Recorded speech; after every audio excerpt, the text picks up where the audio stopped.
Hello everybody, welcome to Wikipedia classes. This is Mohit Anand and in this video we'll talk about the Jammu and Kashmir Panchayati Raj Act of 1989. तो JKSSB के जितने भी exams है, चाहे आप VLW का ले लीजिए, चाहे FAA का ले लीजिए, या कोई भी जूनियर असिस्टेंट का एग्ज़ाम ले लें, या फिर JKSSB का कोई भी एग्ज़ाम है, उसमें एक component is common, that is the Jammu and Kashmir Panchayati Raj act with recent amendments. तो रीसेंट अमेंडमेंट्स की बात वहाँ पे डायरेक्टली की गई है, इसलिए हम इसको दिसंबर 2020 में जो रीसेंट अमेंडमेंट हुई थी वहाँ तक इसको पढ़ेंगे हम लोग. सो देखिए, the JNK Panchayati Raj act was enacted on 11th July 1989 and this that is important, so you should remember this date, 1989 11th July. The act provided for a 3-tier Panchayati Raj structure. तो इट इज़ अ 3-tier, मतलब एक village level पे, एक block level पे and then we have district level. तो 3-tier Panchayati Raj structure की बात ये एक्ट करता है.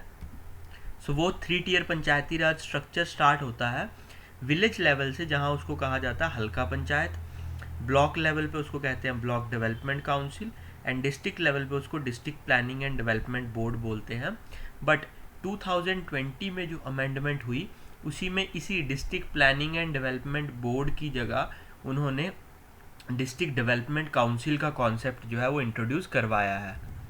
और इसके साथ एक और चीज़ इंट्रोड्यूस करवाई है, that is district planning committee. तो अगर अभी हम देखेंगे तो district planning and development board जैसा कोई टियर नहीं है, उसके बजाय हमारे यहाँ पे है district development council and district planning committee.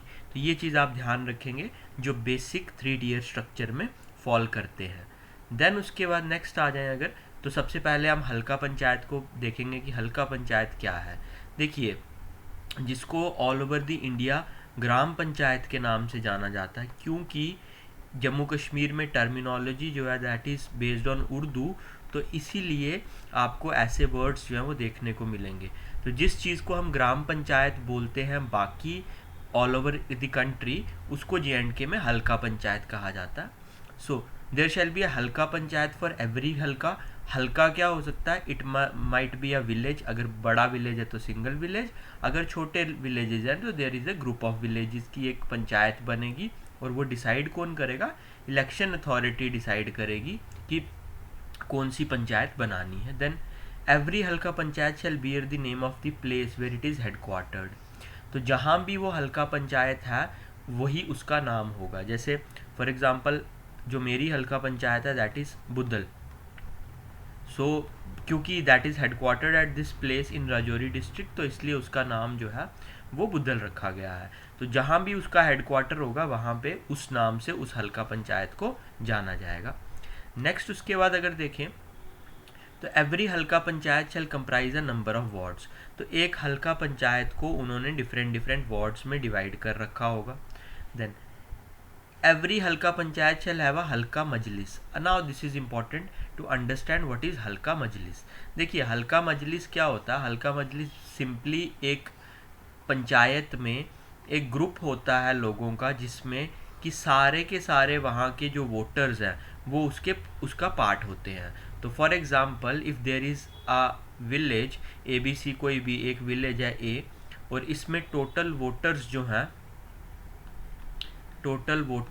Let us assume 300 हैं. तो ये सारे के सारे वोटर्स जो हैं they will be part of हल्का मजलिस. सो हल्का मजलिस को ही सिंपली हम पूरी कंट्री में ग्राम सभा के नाम से जानते हैं. सो ग्राम सभा जो है उसको JNK में हल्का मजलिस कहा जाता. तो हल्का मजलिस, हर हल्का पंचायत में एक हल्का मजलिस होगी जिसमें कि सारे के सारे एडल्ट मेंबर्स जो भी वहाँ के वोटर्स हैं वो उसका पार्ट होंगे. इसको हम डिटेल में आगे पढ़ते हैं. देन देखिए, हर एक हल्का पंचायत में कम से कम 7 और ज़्यादा से ज़्यादा 11 पंचेस होंगे, एक्सक्लूडिंग द सरपंच. सरपंच को अगर आप छोड़ दें तो 7 पंच, 7 से लेके 11 पंचेस तक होंगे वहाँ पे. यानी अगर सरपंच को हम मिला दें तो टोटल 8 मेंबर हो जाएंगे और मिनिमम और मैक्सिमम जो है वो 12 हो जाएंगे. तो किसी भी हल्का पंचायत में 7 से कम पंच नहीं होंगे और 11 से ज़्यादा पंचेस नहीं होंगे. सरपंच को मिला लें तो 8 और 12 हो जाएगा. Then seats are to be reserved for SCs and STs in proportion to their population. तो SC ST के लिए सीट रिजर्व की जाएगी उनकी पॉपुलेशन के हिसाब से. Then at least 1/3 seats to be reserve for women, तो 1/3 सीट्स या 33% सीट्स विमेन के लिए रिजर्व रहेंगी। जो सरपंच है shall be directly elected by the electorate of Halqa panchayat, तो लोग डायरेक्टली खुद इलेक्ट करेंगे सरपंच को, सरपंच के लिए वोटिंग होगी और उसका इलेक्शन होगा। उसके बाद क्या होगा, पंचीज जो है वो भी डायरेक्टली इलेक्ट होंगे। तो एक पंचायत किस किस से बनेगी, उसमें एक सरपंच होगा प्लस पंचीज होंगे। तो let us assume by taking a hypothetical example कि एक सरपंच है, ऑब्वियसली सरपंच एक ही होगा। पंच की अगर मैं बात करता हूँ कि कोई हल्का पंचायत है उसमें 9 पंचीज हैं, तो टोटल ये हो गए 10 लोग। अब ये 10 लोग अपने में से एक को चुनेंगे नायब सरपंच। तो यहाँ एक चीज़ समझने वाली आप सबकी ये है कि जो सरपंच और पंच हैं they are directly elected by the people, but अगर मैं नायब सरपंच की बात करूँ तो it is indirectly elected by the members of the panchayat. जो पंचायत के मेंबर हैं वो इसको इनडायरेक्टली इलेक्ट करते हैं। तो ये लिखा है, द नायब sarpanch shall be elected by the पंचीज of the halqa panchayat from among themselves. तो ये जो 9 पंच हैं ये अपने में से किसी एक को चुनेंगे एज नायब sarpanch at the first notified meeting of the halqa panchayat. तो हल्का पंचायत की जो भी पहली मीटिंग होगी उस मीटिंग में तय किया जाएगा कि कौन नायब सरपंच जो है वो बनेगा। और नायब सरपंच का कुछ ज़्यादा काम नहीं है, उसका काम सिर्फ इतना ही वहाँ रखा गया कि इन केस कभी सरपंच अवेलेबल नहीं है तो उसकी एब्सेंस में नायब सरपंच सारी मीटिंग्स को प्रिजाइड करेगा और सारे डिसीजंस उस केस में लेगा। तो ये आपने ध्यान में रखना। उसके बाद जिस एग्ज़ाम की आप तैयारी कर रहे हैं that is the village level worker VLW, या जिसको आप पंचायत सेक्रेटरी कहा जाता है, shall be the secretary of the halqa panchayat. Then the term of office of panches naib sarpanch and sarpanch shall be 5 years। तो कितनी टर्म इनकी रहेगी, 5 साल की टर्म रहेगी। Minimum age to contest the election is 21 years, 21 साल मिनिमम एज है इलेक्शन कंटेस्ट करने के लिए। देन उसके बाद सरपंच और नायब सरपंच को अगर आपने अपनी पोस्ट से हटाना है, रिमूव करना है, तो उसको रिमूव किया जा सकता है by the members of the halqa panchayat with a 2/3 majority. For example जैसे मैंने आपको बताया कि अगर 10 मेंबर्स हैं किसी पंचायत में, एक सरपंच और 9 पंचीस, तो उस केस में अगर सरपंच को रिमूव करना है तो अगर एक रेजोल्यूशन 2/3 मेजॉरिटी से पास होगा, 2/3 मेजॉरिटी 66.66%, तो इस केस में क्या होगा, अगर 7 मेंबर्स जो हैं वो वोट कर दे अगेंस्ट दैट पर्सन, तो उस केस में वो पर्सन चाहे वो सरपंच है या नायब सरपंच है वो रिमूव हो जाएगा। Any vacancy arising out of removal shall be filled with in 6 months। अगर ऐसे कोई रिमूव किया जाता है तो उसकी वैकेंसी को 6 महीने में आपको दोबारा से फुलफिल करना पड़ेगा, मतलब भरना पड़ेगा, उस वैकेंसी के लिए इलेक्शन करवाने पड़ेंगे। देन उसके बाद if government is satisfied that it is not possible to constitute a halka panchayat in a village, it can appoint an administrator who is a government employee। तो अगर सरकार को ऐसा लगता है कि वो किसी गांव में पंचायत कॉन्स्टिट्यूट नहीं कर सकती बिकॉज ऑफ एनी रीज़न, तो वो वहाँ पे एक अपना खुद का सरकारी मुलाजिम अपॉइंट कर सकती है, जिसको क्या नाम दिया जाएगा, एडमिनिस्ट्रेटर। ठीक है। Then every sarpanch and panch shall be entitled to such monthly honorarium as may be specified by the government। तो हर सरपंच और पंच को हर महीने की कुछ तनख्वाह दी जाएगी, और वो अभी मेरे हिसाब से 2500 रुपये पर मंथ के आसपास की है सरपंच की। ठीक है, तो वो जो भी गवर्नमेंट स्पेसिफाई करेगी। देन हर हल्का पंचायत में एक हल्का पंचायत फंड होगा, और हल्का पंचायत के पास पावर होगी उसको उस फंड को ऑपरेट करने की। ऑब्वियसली इस फंड में क्या आएगा, जो पैसा स्टेट गवर्नमेंट देगी वो आएगा मनी, और उसके बाद जो पैसा पंचायत खुद कलेक्ट करेगी by way of different means, तो वो भी इसी में आएगा। उसके बाद जितनी भी फाइनेंशियल एग्जीक्यूटिव एडमिनिस्ट्रेशन है और रिकॉर्ड्स को मेंटेन रखने का जो सारा रिस्पॉन्सिबिलिटी है वो सरपंच के पास है। और उसके बाद सरपंच जो है वो पंचायत के लिए अपना स्टाफ तक हायर कर सकता है। पेमेंट जो स्टाफ को दी जाएगी वो हल्का पंचायत फंड में से दी जाएगी, और उसके अलावा सरकार भी स्टाफ जो है वो प्रोवाइड करवा सकती है पंचायत को। Then the elections of Halqa panchayat shall be held 1 month prior to its expiry. तो फॉर एग्जांपल अगर किसी पंचायत का टेन्योर 10 अक्टूबर को ख़त्म हो रहा है, तो इलेक्शंस जो हैं वो 10 सितंबर तक हो गए होने चाहिए, मतलब 1 महीना पहले ही इलेक्शन आपने करवा देने हैं ताकि कंटिन्यूटी बनी रहे। देन फंक्शंस आपको बताए हैं यहाँ पे हल्का पंचायत के, कि हल्का पंचायत के क्या क्या इंपॉर्टेंट फंक्शंस हैं। सबसे पहला, हल्का के लिए, हल्का मतलब विलेज पंचायत के लिए प्लान बनाना, देन उस प्लान को इम्प्लीमेंट करने के लिए मेजर्स लेना, then soil conservation, water management, social forestry, agriculture, sanitation, health, इन सब के लिए काम करना। Then regulate the sale of various goods, तो जितने भी गुड्स हैं वहाँ पे बेचने हैं उनको रेगुलेट कर सकते हैं। इसकी मैं एक कॉमन एग्जांपल अगर आपको दूं तो देखिए, जैसे लिकर हो गया, टोबैको हो गया, इस सब को हल्का पंचायत अपने एरिया में बैन कर सकती है, रेगुलेट कर सकती है इनकी सेल को। Then shops, buildings, entertainment houses जितने बने हैं उस अपनी पंचायत में, उन सबको रेगुलेट किया जा सकता है। वर्क फॉर एलिविएटिंग पॉवर्टी, जो गरीबी है उसको ख़त्म करने के लिए काम कर सकती है ये पंचायत। देन और कोई काम जो उसको सरकार देती है, तो ये सारे काम जो है ये हल्का पंचायत के रहते हैं।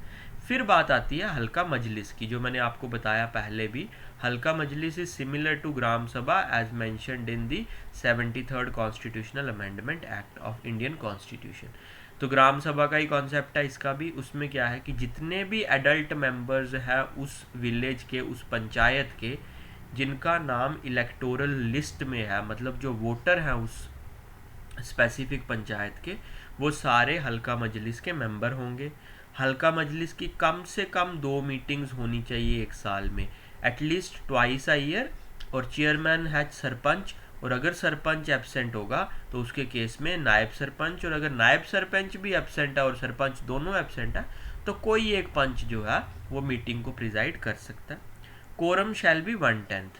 कोरम का मतलब है कि minimum number of members required to start the meeting. तो मीटिंग स्टार्ट करने के लिए कम से कम 1/10 मेंबर होने चाहिए, मतलब 10% मेंबर अगर प्रेजेंट होंगे तो मीटिंग चल सकती है। और जो पंचायत सेक्रेटरी है वो मीटिंग्स की जितनी भी मिनट्स है उनको रिकॉर्ड करेगा, मतलब जो भी डिस्कशंस, डिसीजंस वहाँ लिए गए हैं, जो भी मुद्दे डिस्कस हुए हैं उन सब रिकॉर्ड होंगे। रिकॉर्ड का मतलब यहाँ नहीं है कि फ़ोन पे रिकॉर्ड करना, रिकॉर्ड का मतलब है कि रिटन फॉर्म में वो प्रेजेंट किए जाएंगे। देन कोई भी मैटर जो हल्का मजलिस को दिया हुआ है, अगर उस पर कोई डिस्कशन हो रही है तो उस पर जितने भी डिसीजन लेना, that should be bye simple majority. मतलब क्या है कि लेट अस एज्यूम अगर 200 मेंबर हैं हल्का मजलिस के और कोई प्रपोजल आया है वहाँ पे उस किसी भी डेवलपमेंटल वर्क से लेके या किसी और चीज़ से लेके जिस पे डिसीजन लेना, तो वोटिंग करवाई जाएगी। तो अगर 200 लोग वहाँ पे प्रेजेंट है और वोटिंग कर रहे हैं तो उनमें से 50% ही चाहिए, यानी simple majority, that is majority of members present and voting. तो जितने भी लोग प्रेजेंट है और वोट कर रहे हैं, अगर वो मेजॉरिटी में आके उस चीज़ को पास कर देते हैं, अप्रूव कर देते हैं, तो उस केस में वो प्रपोजल पास हो जाएगा। इसी के साथ एक कॉन्सेप्ट है वार्ड मजलिस का। अब देखिए, एक हल्का पंचायत को उन्होंने डिफरेंट वार्ड्स में डिवाइड किया है, तो हर वार्ड में भी एक वार्ड मजलिस है। वार्ड मजलिस का मतलब है कि उस वार्ड के जितने वोटर हैं वो उस वार्ड मजलिस का पार्ट होंगे। तो for every ward of the panchayat there shall be a ward majlis which shall consist of all the adult members of that particular ward. It should meet at least once in 3 months। तो ध्यान रखिए, हल्का मजलिस ने साल में कम से कम 2 बार मिलना, और वार्ड मजलिस ने कम से कम साल में 4 बार मिलना, 4 times। वंस इन 3 months का मतलब है 4 times इन अ ईयर, और उसको प्रिजाइड करेगा जो भी उस वार्ड का पंच होगा, और अगर पंच एब्सेंट है तो उसके केस में कोई भी अदर मेंबर जो वार्ड मजलिस का वो उसको प्रिजाइड कर सकता है। तो ये था हमारा हल्का पंचायत के बारे में। अब मैं अगर बात करूँ नेक्स्ट लेवल की, तो वो आती है ब्लॉक डेवलपमेंट काउंसिल, जो आती है ब्लॉक लेवल पे। तो बड़े सारे villages, a number of villages when combined they form a block. ठीक है, so for every block in the state there shall be a block development council. इसमें एक चेयरपर्सन होगा, उसके अलावा जितने भी हल्का पंचायत हैं उस पर्टिकुलर ब्लॉक में, फॉर एग्जांपल अगर 10 विलेज पंचायत, या अगर मैं बोलूँ हल्का पंचायत को लेके एक ब्लॉक बनता है, तो उस ब्लॉक के मेंबर्स में कौन होंगे, इस 10 पंचायत के जितने भी जो सरपंच हैं 10, वो सारे इस ब्लॉक डेवलपमेंट काउंसिल के मेंबर होंगे।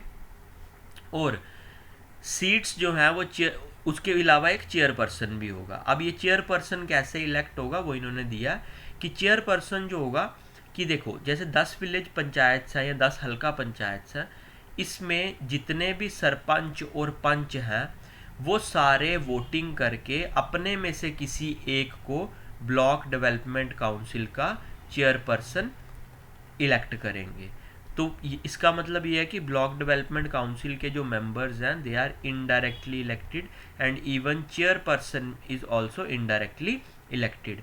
तो जितने भी सरपंच पंच हैं वो अपने में से किसी को एक को चेयरपर्सन नियुक्त करेंगे। पर अगर मैं ब्लॉक डेवलपमेंट काउंसिल की मेंबरशिप की बात करूं तो उस केस में सिर्फ सरपंच ही जो है वो मेंबर होते हैं, पंच मेंबर नहीं होते। ये ध्यान में रखना आपने, ये बहुत इंपॉर्टेंट चीज़ है। Just to make it more clear कि अगर 10 या 15 या 20 हल्का पंचायत हैं किसी एक ब्लॉक में, तो उस केस में उन हल्का पंचायत के जो सरपंचीज होंगे वही ब्लॉक डेवलपमेंट काउंसिल के मेंबर्स होंगे, ना कि पंच। बट जब चेयरपर्सन को चुनना तो उस केस में पंच और सरपंच दोनों वोट करके चुनेंगे। सो ये चीज़ आपने ध्यान रखनी है। उसके बाद चेयरपर्सन की सीट्स भी रिजर्व्ड है SC ST के लिए उनकी पॉपुलेशन के हिसाब से, और 1/3 सीट्स जो हैं वो रिजर्व्ड है विमेन के लिए चेयरपर्सन के केस में भी। ठीक है, जब कोई पंच या सरपंच इलेक्ट हो जाता है एज चेयरपर्सन ऑफ BDC, तो उसकी जो इनिशियल पोस्ट थी पर इनिशियल जो सीट थी पंच की, या अगर सरपंच है तो सरपंच की, वो वेकेंट हो जाएगी और फिर उसके लिए दोबारा से इलेक्शन होंगे। तो ये चीज़ आपने ध्यान में रखनी कि एक टाइम पे वो एक ही पोस्ट जो है उसको उस पर एक ही पोस्ट को हैंडल कर सकता है। ठीक है, then coming back to this, हर BDC में एक वाइस चेयरपर्सन भी होगा जो BDC के मेंबर्स खुद इलेक्ट करेंगे। तो BDC में सारे सरपंच और एक चेयरपर्सन है। चेयरपर्सन को छोड़ दीजिए, बाकी सरपंच अपने में से एक पर्सन को इलेक्ट करेंगे एज वाइस चेयरपर्सन। BDC का जो सेक्रेटरी होगा वो होगा ब्लॉक डेवलपमेंट ऑफिसर, जिसको हम BDO बोलते हैं। BDC की टर्म भी कितनी होगी, 5 साल ही होगी। चेयरपर्सन और वाइस चेयरपर्सन को रिमूव किया जा सकता है बाय 2/3 मेजॉरिटी, जैसे हल्का पंचायत में भी था कि सरपंच और नायब सरपंच को रिमूव किया जा सकता है by 2/3 majority. Chairman and in his absence the vice chairman shall preside the meetings of BDC की जो मीटिंग्स हैं वो चेयरपर्सन और उसकी एब्सेंस में वाइस चेयरपर्सन जो है वो प्रिजाइड करेंगे। और अगर वाइस चेयरपर्सन भी एब्सेंट है तो उस केस में कोई भी और मेंबर जो सरपंच होगा वो प्रिजाइड करेगा मीटिंग को। उसके बाद every BDC shall hold a meeting once in a month, यानी साल में कम से कम 12 मीटिंग्स जो है वो होनी चाहिए BDC की। उसके बाद BDC भी अपना एक फंड क्रिएट करेगा जिसको ऑपरेट करेगा BDO। उसके बाद चेयरपर्सन के इलेक्शन 1 महीने पहले होने जाने चाहिए उसकी एक्सपायरी से, जैसे पंचायत के केस में था। और उसके बाद किसी भी सिविल कोर्ट की कोई ज्यूरिसडिक्शन नहीं है इलेक्शन मैटर में इन केस ऑफ BDC। कि कोई भी इलेक्शन डिस्प्यूट हो जाएगा तो उस केस में आप किसी भी सिविल कोर्ट में जाके कोई भी ऐसा एक्शन जो है नहीं ले सकते हैं, या किसी भी सिविल कोर्ट के पास ऐसी कोई पावर नहीं है। अब देखिए, बात करते हैं district planning and development board की, क्योंकि अब ये इररेलेवेंट है इसलिए मैं इसकी बात नहीं करूँगा। हम आते हैं डायरेक्टली किस पे, डिस्ट्रिक्ट डेवलपमेंट काउंसिल पे, जो कि 2020 में ऐड हुई है, क्योंकि अब यही कॉन्सेप्ट है। तो 16 अक्टूबर 2020 को मिनिस्ट्री ऑफ होम अफेयर्स ने 1989 के एक्ट को अमेंड किया और 1996 के रूल्स को अमेंड किया to allow the creation of a new form of governance in Jammu and Kashmir that is called as district development council, जिसके मेंबर्स इलेक्टेड होंगे। तो वो ध्यान रखा, DDC के मेंबर्स जो हैं दे आर डायरेक्टली इलेक्टेड। तो JNK में अगर मैं बात करूं तो हल्का पंचायत और DDC इन दोनों के मेंबर डायरेक्टली इलेक्टेड है, जबकि BDC के मेंबर्स जो हैं ब्लॉक डेवलपमेंट काउंसिल के मेंबर्स इनडायरेक्टली इलेक्टेड है। तो DDC का स्ट्रक्चर क्या होगा, एक DDC होगी और उसके साथ एक डिस्ट्रिक्ट प्लानिंग कमेटी भी होगी। उसके बाद ये जितना भी प्लान है ये बेसिकली रिप्लेस कर रहा है district planning and development board को। की फीचर क्या है कि DDC have elected representative from each district. The number has been specified as 14 elected members per district representing its rural areas. तो ध्यान रखिएगा डीडीसी जो है ये सिर्फ बनेगी रूरल एरियाज़ के लिए, क्योंकि अर्बन एरियाज़ में ऑलरेडी म्यूनिसिपल कमेटी, काउंसिल या कॉरपोरेशन होती है. तो ये सिर्फ रूरल एरियाज़ के लिए है. और हर डिस्ट्रिक्ट से 14 मेंबर्स आएंगे चुन के.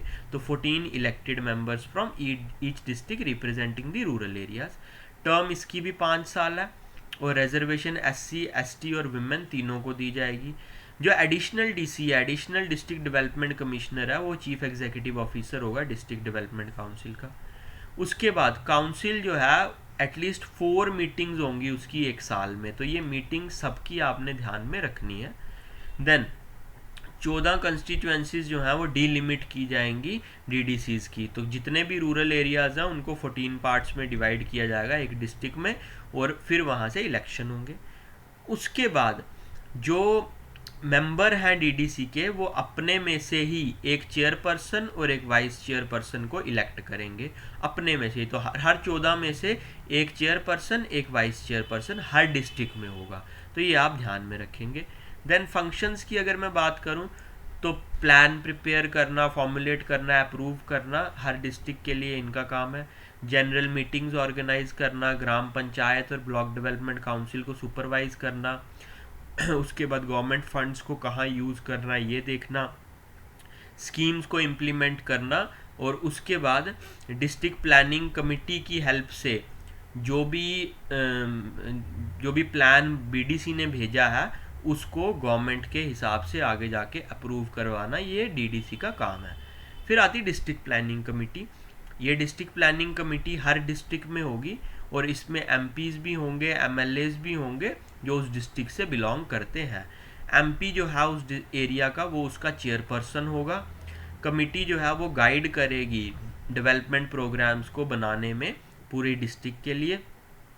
और उसके बाद जितने भी प्लान्स, पीरियोडिक प्लान्स बनेंगे, एनुअल प्लान्स, वो डिस्ट्रिक्ट प्लानिंग कमेटी की मेंटरशिप में ही बनेंगे.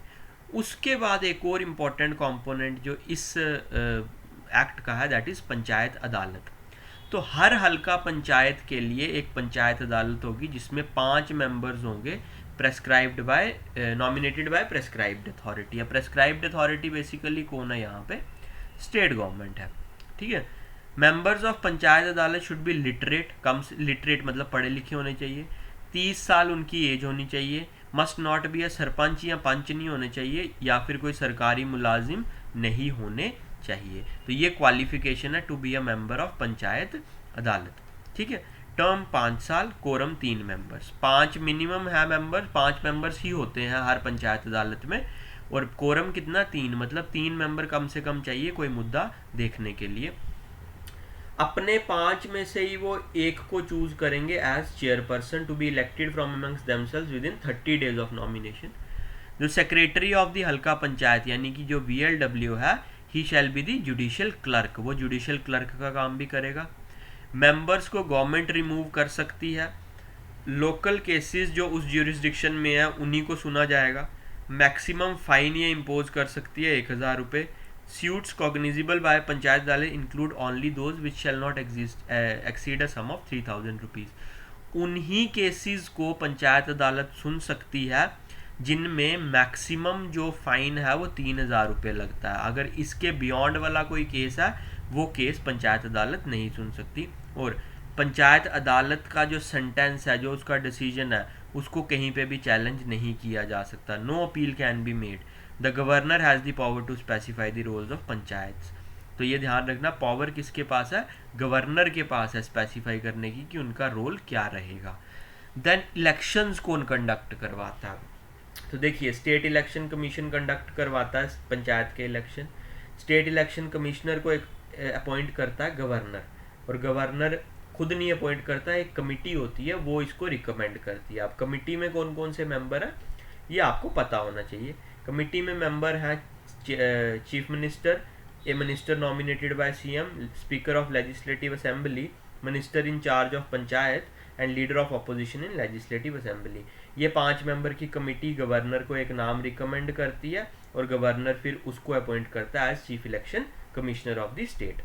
Then a person to be appointed as the SCC shall not be an officer below the rank of commissioner secretary.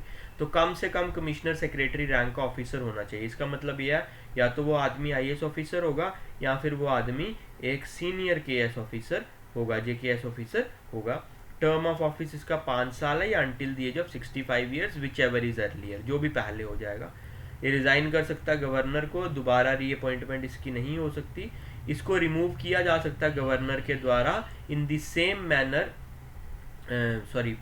It is removed by the governor for proved misbehaviour और incapacity, किया जा सकता है, पर वो तभी होगा जब एक रिटायर्ड जज ऑफ हाई कोर्ट की अध्यक्षता में एक कमेटी बनेगी और इंक्वायरी कंडक्ट की जाएगी। और अगर इंक्वायरी में ये पाया गया कि इसने कोई मिसबिहेव किया है या ये कैपेबल नहीं है ऑफिस अटेन करने के, तो ही और शी शैल बी रिमूव्ड। तो ये था आपका डिटेल में पंचायती राज एक्ट ऑफ 1989। अगर आप इसको अच्छे से पढ़ लेंगे इस वीडियो से, तो आई कैन अश्योर यू कि आप कोई भी क्वेश्चन इसमें गलत नहीं करेंगे। अगर आपको ये पीडीएफ चाहिए इसका, तो मैं टेलीग्राम ग्रुप का लिंक नीचे दे देता हूँ, आप उस लिंक पे जाके क्लिक करें और टेलीग्राम के ग्रुप में आपको इसका पीडीएफ जो है वो मिल जाएगा। अगर ऐसे भी किसी को चाहिए तो कमेंट सेक्शन में भी लिख दो, I can provide in the WhatsApp also. So I hope आपको ये पसंद आई होगी video. So thank you so much.